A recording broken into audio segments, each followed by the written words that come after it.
from cars to aircrafts, from trucks and tanks to diesel generators. 12-cylinder engines have a very wide variety of use, and they can be used from as low as 1.5 liter in an F1 up to over 21,000 liters in the largest diesel marine engines. Most common of the V12s are in between, many of the gasoline units not revving past 4,000 RPM.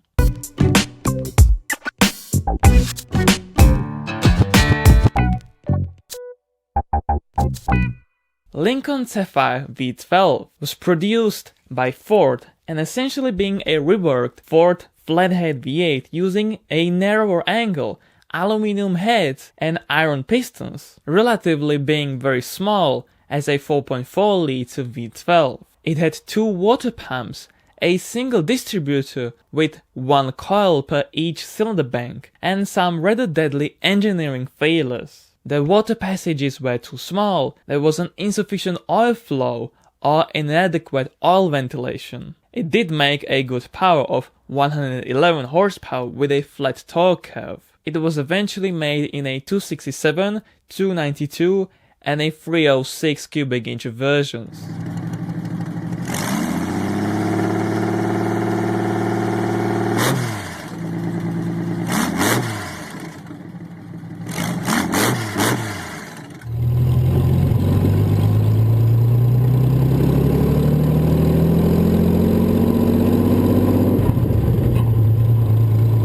Followed by Cadillac, the V12 was made alongside the V16 and shared many things with the 16, such as a V-angle, overhead valve setup, or a production period. It was rated at 145 horsepower at 3400 RPM, using twin carburetors, and developed at a time when the engine had to look good, so all the plumbing and wiring was hidden to expose the bare beauty of the engine itself. Although the V12 made about 40 horsepower less than the V16, it actually performed better in the car, as the whole car was lighter, had a better handling, and also it was cheaper with a 35% lower price tag, about $3,795 in 1931.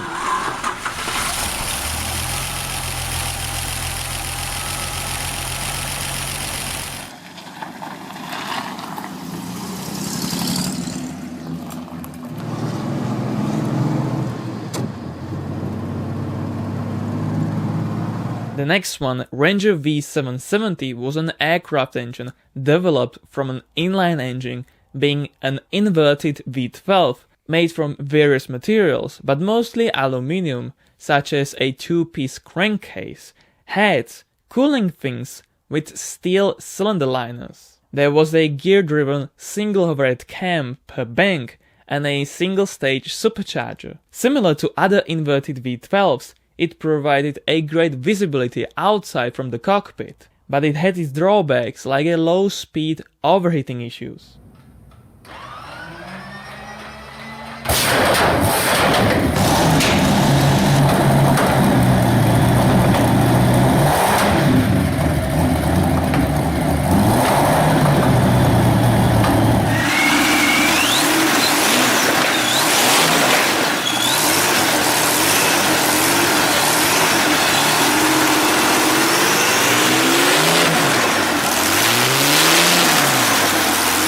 The Continental AV1790 was a range of gasoline and diesel engines, all sharing the same engine displacement of 29 liters. It was air-cooled, with 2 large fans at the top, but it was not only meant for aircrafts, but also heavy battle tanks and other military vehicles. The AV stands for air-cooled with a V-shaped design, and the 1790 actually means the displacement in cubic inches. The gasoline version made about 810 horsepower, using 80-octane fuel with a carburetor, while the diesel variant actually had 1500 horsepower at similar RPM.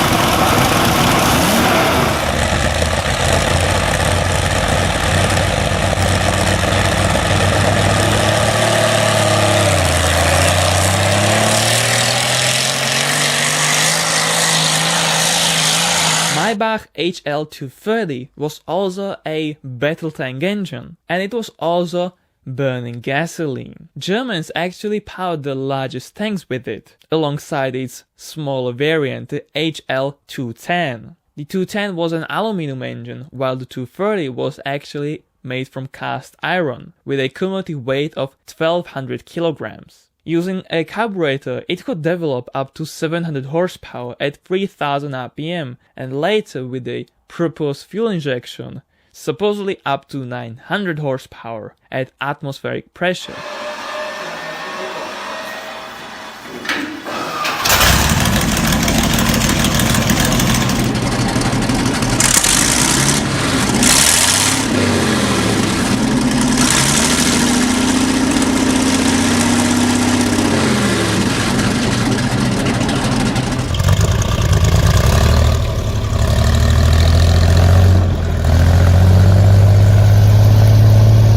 Packard has a history of different V12 engines, ever since early 20th century. Some automotive units, a 1500 and also a 2500 cubic inch aero engines. The smaller 1500 was only made in 29 examples, while the larger one, the 2500, was built in 258 examples, with various versions having 800 or 900 horsepower, some with supercharging producing 1500 horsepower, or a marine unit for torpedo boats. One of them even found its way into a Packard Bentley car.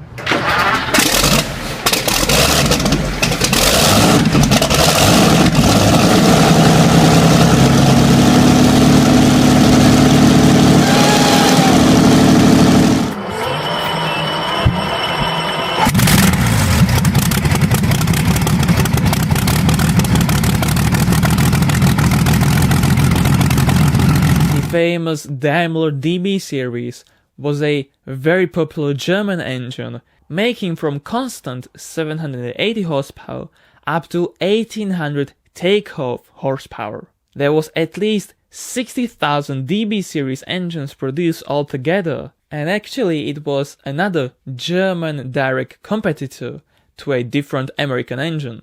It was so good that Japanese actually bought a license and built it under the name Kawasaki HA40 and a Aichi Atsuta. The DB series started production with a carburetor, but due to fuel starvation at extreme loads, a fuel injection was proved to be a better choice. So the 601 and newer versions actually used a mechanical injection. It grew from over 30 liters of engine displacement up to 44 liters using centrifugal supercharger, direct injection, and a 1510 continuous horsepower. An interesting feature was that a one bank had 7.5 to 1 compression ratio, while the other one had a 7.3 to 1.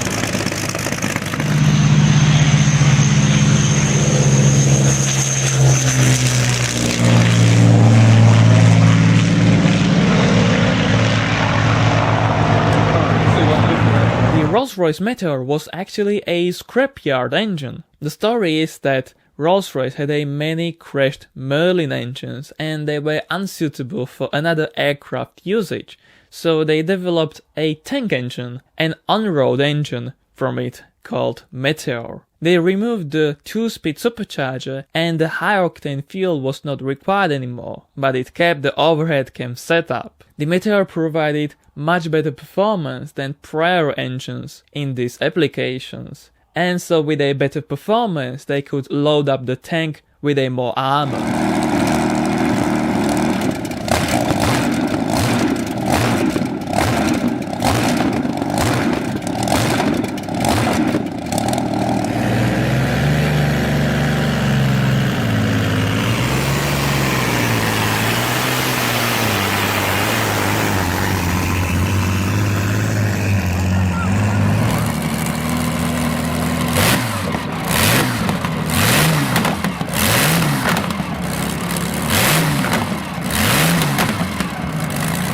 Aircraft engines were always high-tech, and the Liberty L12 was no exception. In 1917, it actually featured a single overhead cam driven by drive shafts, a two-piece aluminum crankcase split at main bearings, and cast iron cylinder liners. It used an ignition from Delco and carburetors from Zenith, being mostly an aero engine, but later it got marinized also with a slightly lower compression ratio, revving up to 1800 RPM.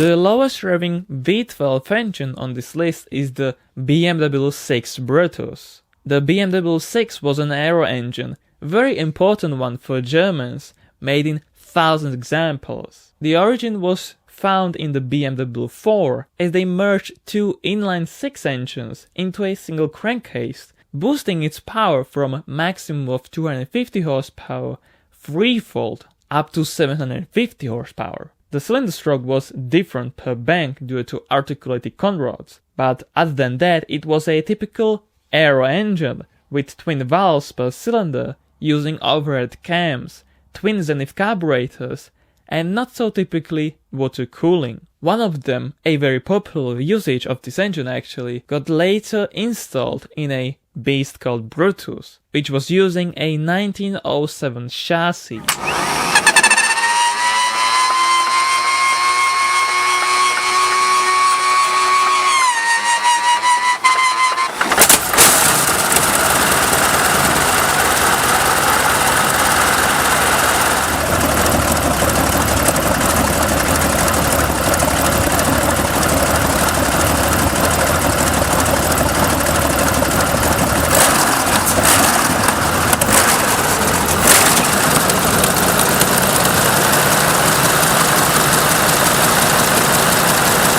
If you like this type of content, please subscribe. Many of you are not subscribed who are watching, so if you do like this content, please do so. Thank you very much for watching, and see you in the next one. Cheers.